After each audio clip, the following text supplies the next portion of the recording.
Hello everybody, SlimKirby here. Welcome back to more of the Spyro 2 Ripto's Rage playthrough, playing this on the Spyro Reignited trilogy. Last time we got introduced to the plot of this game, we went through the tutorial world known as Glimmer.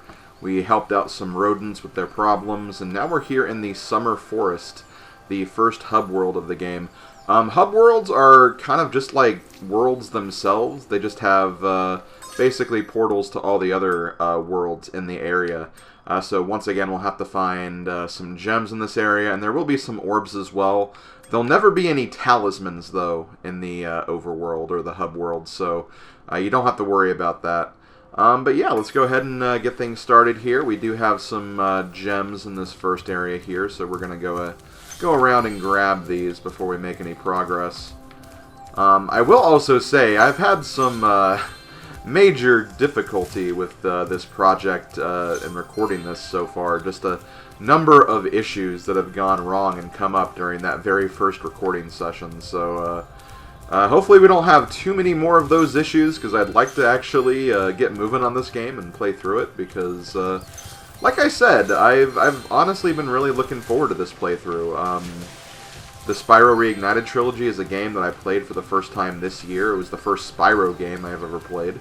And I honestly really enjoyed all three games, and especially during a time like 2020. It was a good game to kind of just sit back and chill and relax with during all the rough times. So this series honestly kind of helped me through this year in a lot of ways. So that's another reason why I was very enthusiastic to play this, and hopefully we don't run into too many issues because of these little recording snafus I keep having.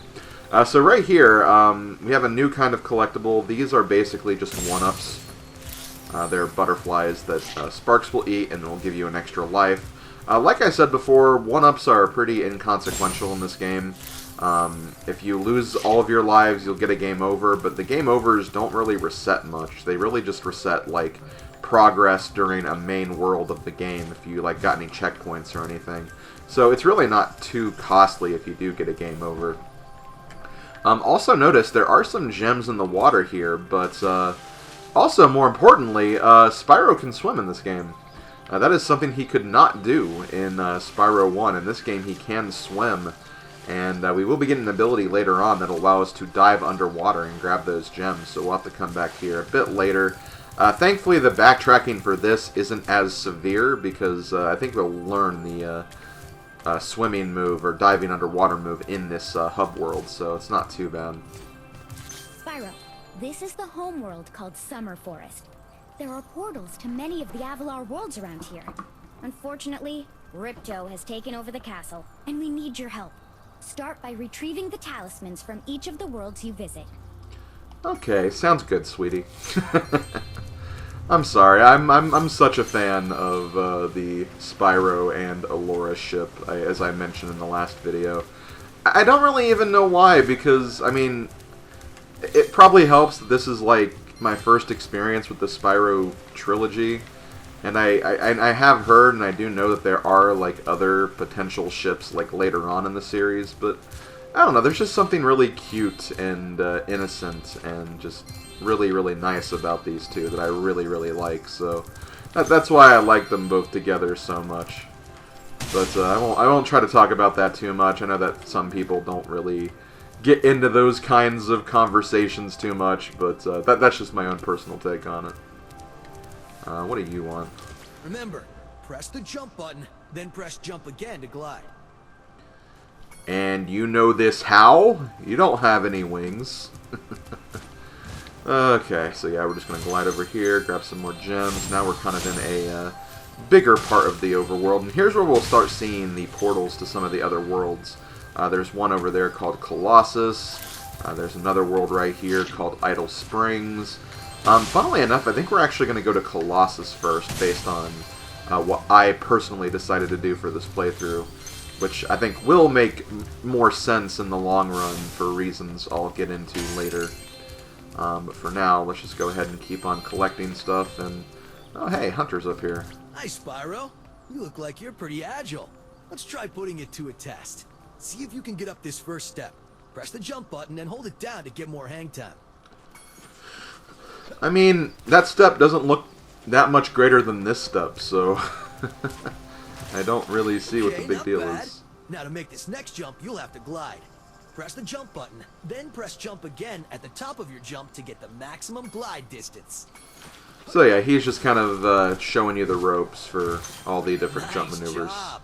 Now try to do a hover. Press the jump button, then press jump again to glide. When you reach the end of your glide, press the action button to hover. Hovering will give you extra height and distance. So yeah, this is where you first officially learn how to do the hover move, if you hadn't learned it yet. But yeah, it's pretty helpful. It's a pretty helpful maneuver for sure. Might feel a little weird at first, but once you kind of get a feel for it, it becomes pretty natural, I think. Very good. Now for the hardest leap of all. You'll have to give this one everything you've got. Get a walking start, jump, glide, and hover just before you get to the edge of the platform. Don't forget to press forward on the left stick when you hover. Pretty good advice, too. Honestly, that press the button right before the end of your hover is a good advice. Wow, you're a pretty good athlete. If I hadn't lost my running shoes, I'd take you on for real. For now, here's an orb for your collection. Okay, so there we go. He's going to give us an orb for that nice little jumping tutorial. That is the first of 4 orbs we'll get in this area, so we'll have to find some other ones. There is something over here. I don't know if we can actually get it yet, though. I think there might be another way up there, if I remember correctly. So let's not worry about it too much. Let's see what the fairy has to say. Sparks, the dragonfly following you around, is your health indicator, Spyro.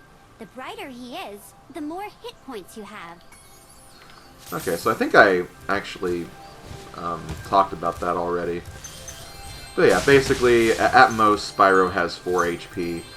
And depending on the color of Sparks, depends on how much HP you currently have. So just be very careful and try not to take too many hits. But even then, if you do manage to take a death, again, it's not too costly if you die, but still. Just make sure you hit checkpoints frequently, be careful. Whenever you see those little animals that have butterflies, get rid of them so you can get more health. Just all the sensible stuff like that. That's really all you need to do in this game to have a nice and easy, breezy time through it. So it looks like Moneybags is right here. Let's see what he has to say.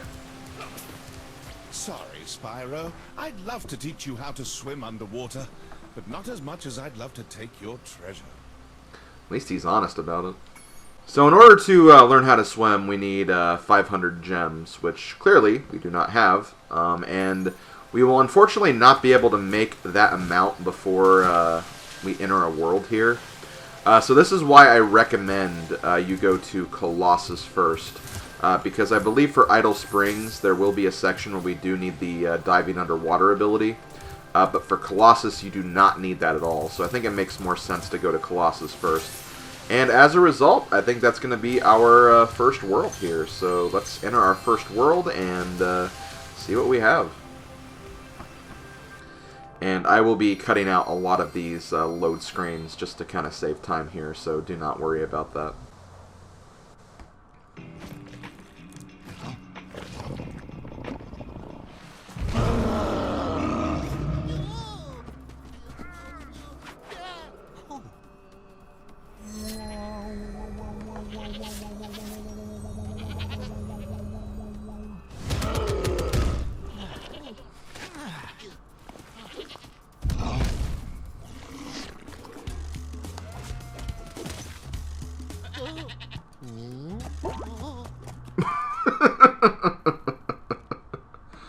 That's pretty dark. Didn't even eat the goat. Okay, so yeah, welcome to our first world, the world of Colossus. Once again, look at our guidebook here. We have 400 gems, we have 3 orbs, and we have the talisman.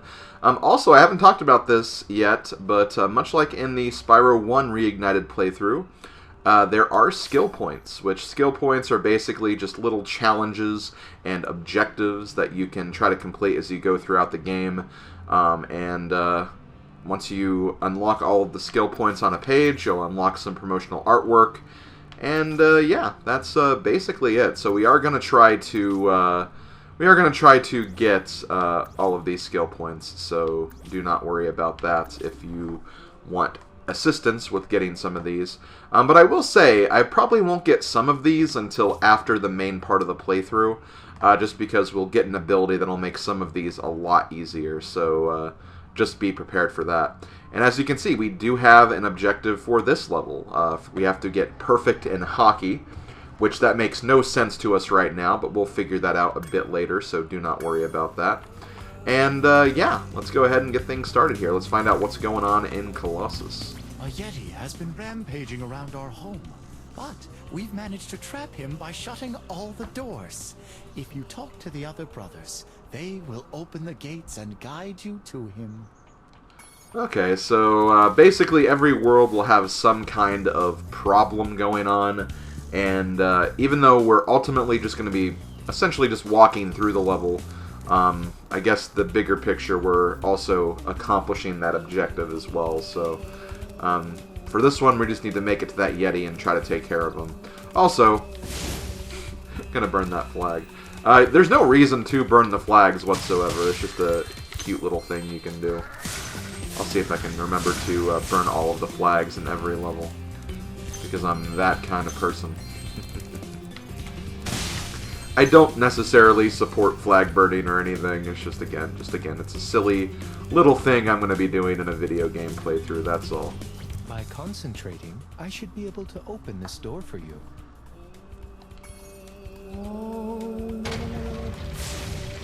Oh!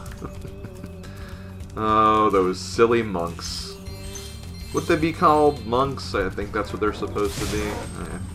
I think so anyway. So yeah, while we're going through these areas, I'm not going to try to go too far ahead because again, I want to try to comb these areas and get all the collectibles and everything.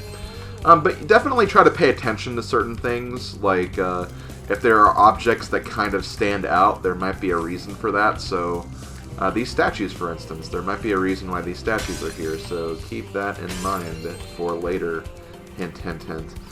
Whether it's for like an actual like stage objective, or if it's even for a skill point, it's kind of important to remember that stuff just in case it becomes important and relevant later. That's all I'm really going to say about it, at least for right now. Who needs a key when you know how to chant like this? I can't argue with logic like that. I wish I could chant like that. Enemies like those yaks are too big to be charged. Your flame attack should easily take care of large enemies. Here we go again, much like in Spyro 1. We've already defeated a couple of these enemies already, but the game's gonna teach us how to do it anyway. Because that's just the way this game is. Okay, so let's get some more gems. We have enough gems for the swimming power-up now, so that's pretty cool.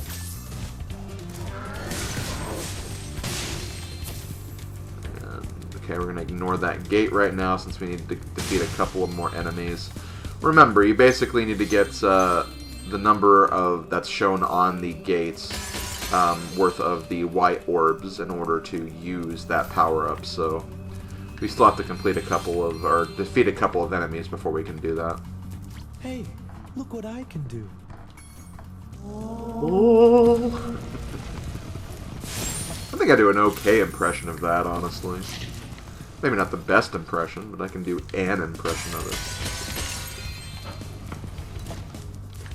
it. Okay, so now we're gonna ride this up and see where this goes. There does seem to be some stuff over there, but I think we can get up there in a different way, so shouldn't be too hard to get over there at some point. But yeah, this level is honestly, it's pretty straightforward, so it shouldn't be too hard to navigate through here. Remember Hunter's advice. You will glide farthest if you press the jump button again at the very top of your jump. Hey, I don't need that advice. I've been gliding long before Hunter even existed, probably. Although I don't know. I think Hunter's probably I could see him being older, but I'm wiser. Dragons are wise. I think that is like supposed to be a thing. Like dragons are supposed to be wise creatures. Wise ancient creatures. Okay, so we almost got all the enemies that we need to defeat. I'm actually surprised we don't have it by the point we reach this power-up right here, but we might run into it a bit later. Oh, plus there's enemies over there, so... let's go ahead and see what's going on over here. Also going to burn the flag again, because reasons. Even though I'm a vegetarian, I think you should torch that Yeti. He's pretty tough, though. In fact, I'm not sure you're up to it. Yeah, let's see about that.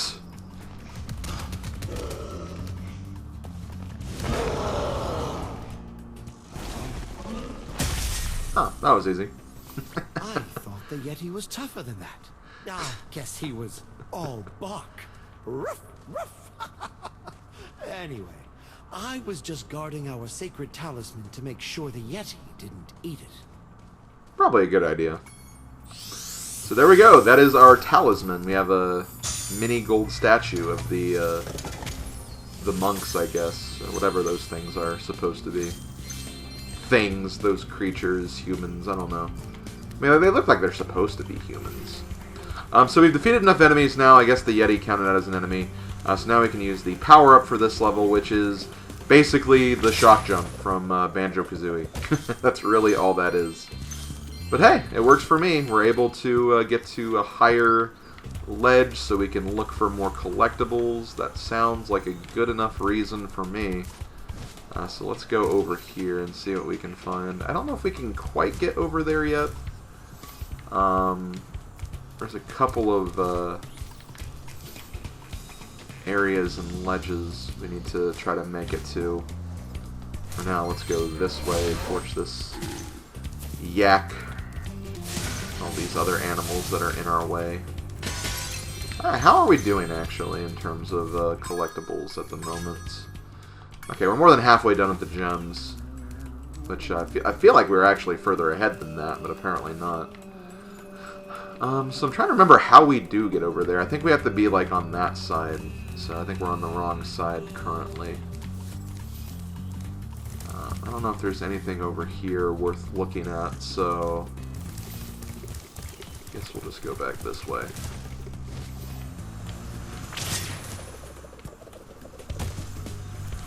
And maybe we can go up this direction? Okay, yeah, I think this is where I wanted to go, so this does make sense. Before we go inside, though, let's get some gems on the outskirts and see what's going on in here. After we grab these gems. Uh-oh. Thank goodness you scared that evil spirit away. But now it will hide in the statues. If you were to flame all 10 statues, I'm sure you would chase it away for good. So there we go. That is going to be an objective we need to complete. We need to chase away that evil spirit from all of the gold statues throughout the stage. And that is the reason why I said pay attention to where those statues are, because we're essentially going to need to go through the entire level again to torch all of them. Which, I mean, it shouldn't be too bad, but again, if you didn't pay attention, you could be looking around for statues for a long time, so keep that in mind. Let's go ahead and break these. I don't see any statues over here. But let's also torch this firework. This will basically blow up that one container on that floating island, which will give us, I think, that's around like 25 or 24 gems. I kind of know the exact amount because of, like I said before, all the failed recording sessions I had of this. Oh well. I'm not going to try to let it get me down too much. So let's go ahead and go back to just the very beginning of the stage. This might be a good way to kind of, you know, backtrack, retrace our steps, and find out what exactly we're looking for. Doesn't seem to be any statues in this first area, so we can go ahead and move on. Get back to business here. Okay, we have 2 statues there. I want to say there were like 3 statues in this first area, so... yeah, there's one over here. Torch! So we've gotten half of them now. Let us keep on going. Any behind us? Doesn't seem like it. I think there's one or two inside this building.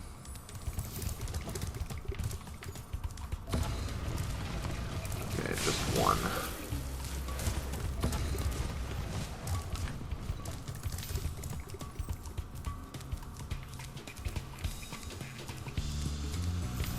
Are there any up here? Well, there might be some in that other direction, but first let me grab these. And then torch this one.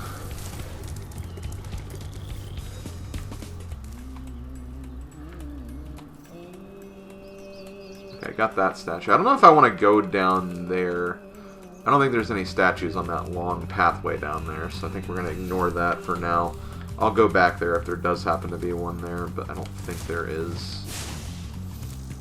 Okay, I messed up the hover right there. Each time you defeat an enemy, yeah, we know. We've already been familiar with how those power-up gates work. Sorry, fairy.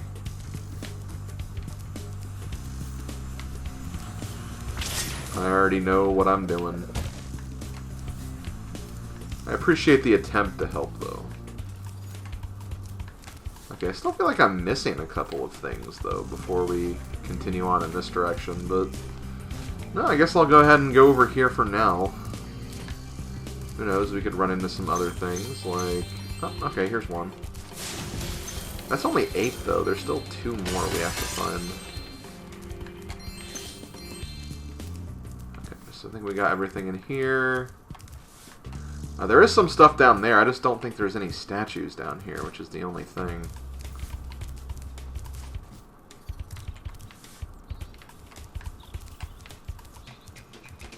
Oh wait, there's one right here. Okay. So there was one statue there. Now we're going to go for a little bit of ice skating. Because why not? Spyro, you're a regular Twinkle Toes on the ice.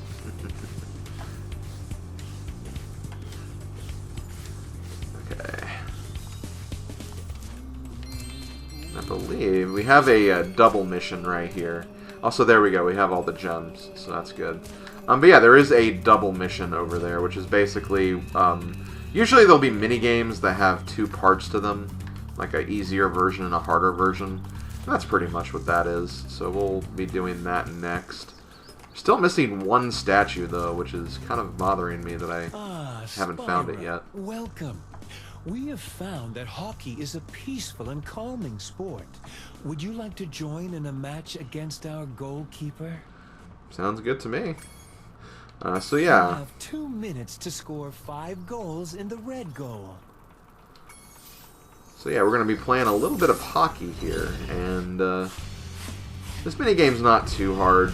Again, like you said, we have to basically grab the puck and shoot it inside the goal.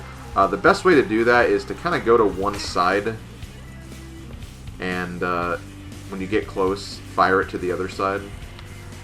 There is no way to speed up on the ice, which is like the one annoyance here with this game. But,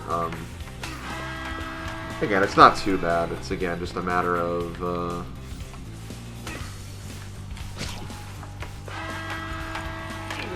just kind of doing what I said. Just get the puck and shoot it into the opponent's goal. If he shoots it into your goal, it's not a big deal. Because there's no goalie to guard, so we're not actually playing a game. We're essentially just doing some practice, I guess is the best way to say it. Right here, we're just going to turn around, wait for the opening, shoot it in there. There we go. Just got to get one more goal. See, we're about to perform the objective in like half the time they gave us, so again, this is really, really, really not that difficult. Well done. Have this. And we're rewarded with another one of the orbs. Would you like to try a game of one-on-one? So yeah, here is the second part of the game where we actually will have some opposition here. So let's go ahead and do this. You are shooting at the red goal. Off you go. And this will be a little more difficult because you'll actually have, like, someone in contention left.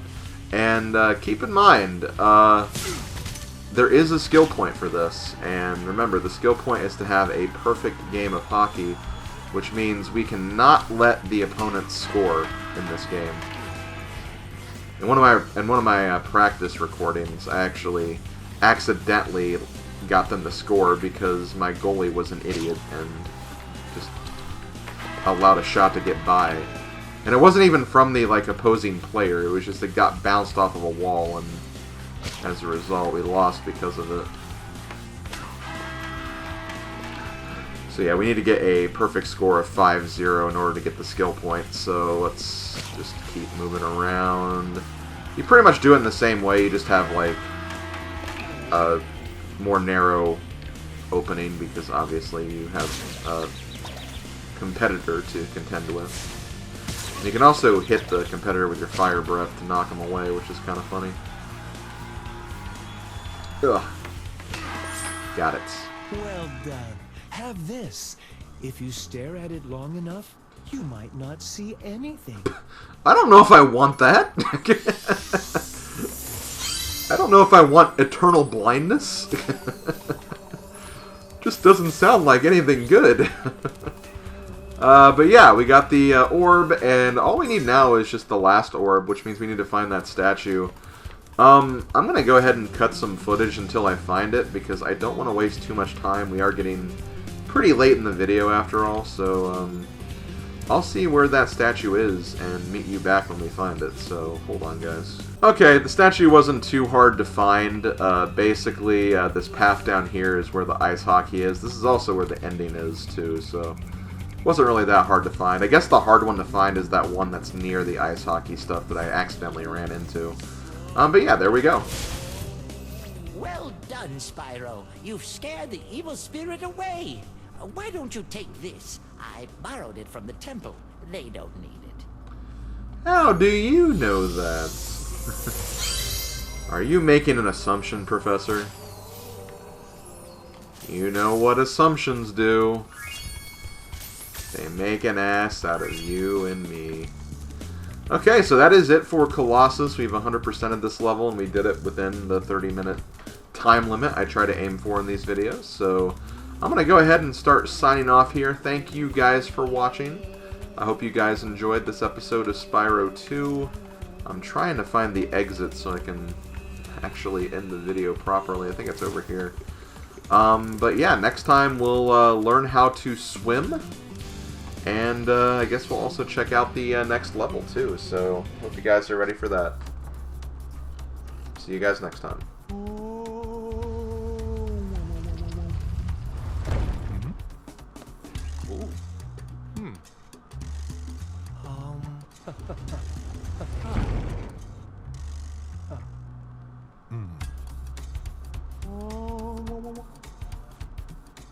Wanna